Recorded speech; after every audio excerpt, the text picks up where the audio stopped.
Hi dear student, myself Khan sir. Today we will try to understand some of formulas from chapter called Ionic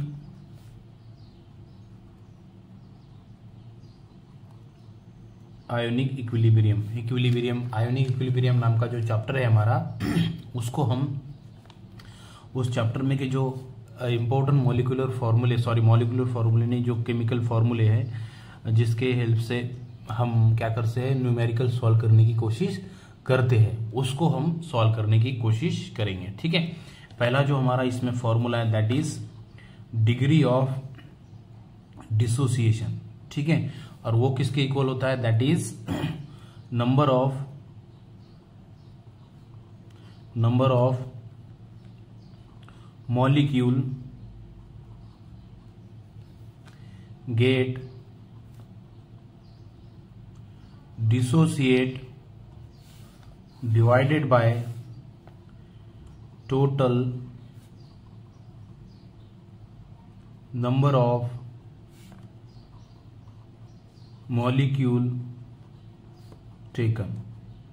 ठीक है, तो formula आप याद रखिए, degree of dissociation is equals to number of molecule get dissociated out of total number of molecule taken. ठीक है, तो इस तरह से ये पहला फॉर्मूला हमारा हो गया डिग्री ऑफ डिसोसिएशन का, जिसका मतलब कहना यह है कि number of molecule get dissociate divided by total number of molecule taken, मतलब जितने मॉलिक्यूल हमने लिए थे उसमें से कितने मॉलिक्यूल डिसोसिएट हुए थे। मान लो कि डिग्री ऑफ डिसोसिएशन हमें इसका निकालना है, दैट इज जैसे कि हमने टोटल जो नंबर ऑफ मॉलिक्यूल हमारे 2 डिसोसिएट हुए थे और टोटल जो थे हमारे 10 थे।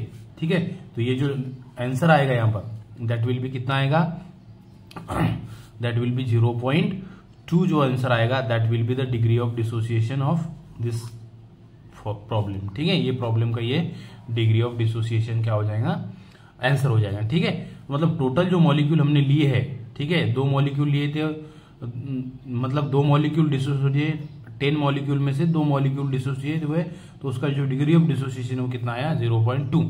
मतलब जितने हमने लिए हैं उनमें से कितने मॉलिक्यूल डिसोसिएट हुए उसको कहते हैं हम डिग्री ऑफ डिसोसिएशन। ठीक है, इसके बाद हमारा जो केस के है that is degree of dissociation जो है हमारा, ठीक है, डिग्री ऑफ डिसोसिएशन कांस्टेंट जो है हमारा के, वो किसके इक्वल होता है, that is C A square divided by 1/a।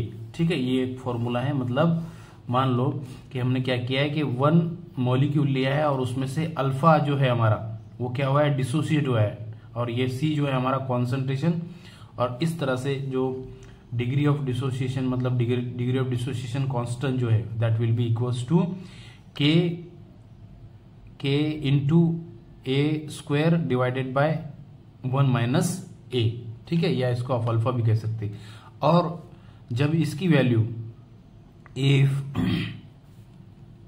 A is, अगर अल्फा जो है हमारा डिग्री ऑफ डिसोसिएशन जो है अगर वो वेरी स्मॉल है, ठीक है, मतलब लेस देन 1 अगर है, ठीक है, तो ये फॉर्मूला क्या बन जाता है, दैट इज ये जो नीचे का है ये पूरा कैंसिल हो जाता है और that will becomes like this, that is k equals to C into a⁻², मतलब स्क्वायर। क्लियर है, तो ये दूसरा फॉर्मूला होगा हमारा, सॉरी तीसरा, ये पहला दूसरा और ये तीसरा आयोनिक इक्विलिब्रियम। ठीक है, अब हमारा जो ओसवाल्ड डाइल्यूशन लॉ है उस पे से कुछ फॉर्मूले बने हैं। तो पहला जो लॉ है, फॉर्मूला है उसका कहना यह है कि किसी भी डिग्री ऑफ डिसोसिएशन जो होगा डाइल्यूट सॉल्यूशन का, जब हम उसको डाइल्यूट करेंगे तो वो किसकी इक्वल होगा, दैट विल बी जो स्क्वायर रूट होगा कॉन्सेंट्रेशन का उसके बराबर होगा, उसको कहते हैं हम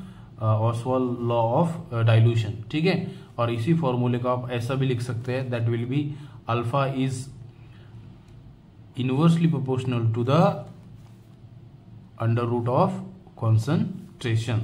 ठीक है, तो इस तरह से ये हमारा कितना है, 4th नंबर का फॉर्मूला हो गया। ठीक है, तो इस फॉर्मूले में उन्होंने क्या कहा कि degree of dissociation is inversely proportional to the under root या square root of concentration, concentration का जो स्क्वायर रूट होगा उसके इनवर्सली प्रोपोर्शनल क्या है हमारा डिग्री ऑफ डिसोसिएशन, ऐसा ऑसवाल्ड लॉ ऑफ डाइल्यूशन का कहना है। ठीक है, तो इस तरह से हमने हमारा जो आयोनिक इक्विलिब्रियम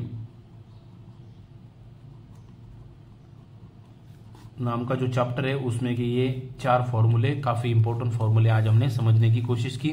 एक बार मैं फिर से आपको बताना चाहूंगा कि degree of dissociation is nothing but the number of mole get dissociation out of total number of mole taken, sorry molecule taken. ठीक है, जैसे कि एग्जांपल पे तौर पे मैंने बताया था डिग्री ऑफ डिसोसिएशन निकालना है कि टोटल जो मॉलिक्यूल थे वो 2 डिसोसिएट हुए थे डिवाइडेड बाय 10। ठीक है, तो that will B degree of dissociation की वैल्यू कितनी है, दैट इज 0.2। ठीक है, मतलब इतना डिग्री ऑफ डिसोसिएशन हो।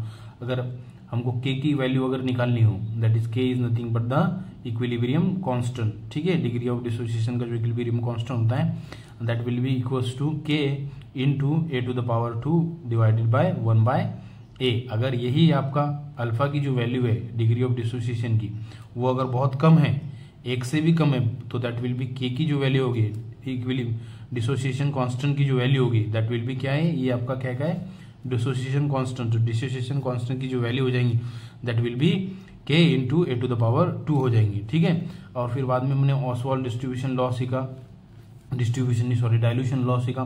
तो उसका कहना क्या है कि अल्फा की जो वैल्यू है that is equals to under root of C. ठीक है, मतलब उसका कहना ये है कि जो डिग्री ऑफ डिसोसिएशन है that is inversely proportional to the square root of concentration. ये हमारे ऑसवाल्ड लॉ ऑफ डाइल्यूशन का कहना है। ठीक है।